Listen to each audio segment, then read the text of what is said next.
I'm Oscar Alain Aguilar, 50 years old, owner of A&M Aguilar Transport Forwarders OPC. Then a part owner of Trackwise Trading Corporation.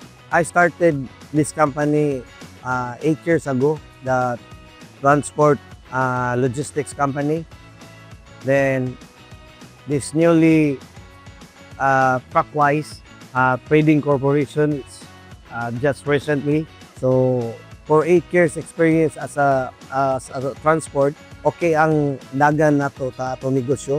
Daghan ta natabangan nga mga tao para sa ila pong pamilya. So I hope nga motaas pa ang atong negosyo. So nag-engage ko og prime mover, tractor head.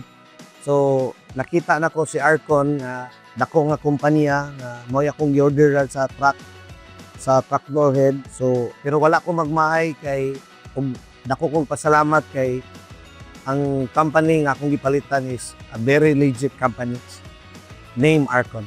Ang benefits nga ako gihatag ni Arcon ako is kanang very quick response nila kung madaot ang imong truck, kung nakay mga questions or nay mga dapat nimong itawag nila, mo accommodating kayo si Arcon. So mo na akong usa nga nagiganahan ni Arcon og nakatabang gyud sa among operation. So far sa akong nakita ni Arcon sa ilang pag-support sa ilang mga trucker, nakasulti gyud ko sa akong kagalingon nga si Arcon is the best partner. Kay kining magnegosyo ta we are both partners. Si Arcon is a best partner. I hope nga budako pa ang negosyo with the support of Arcon.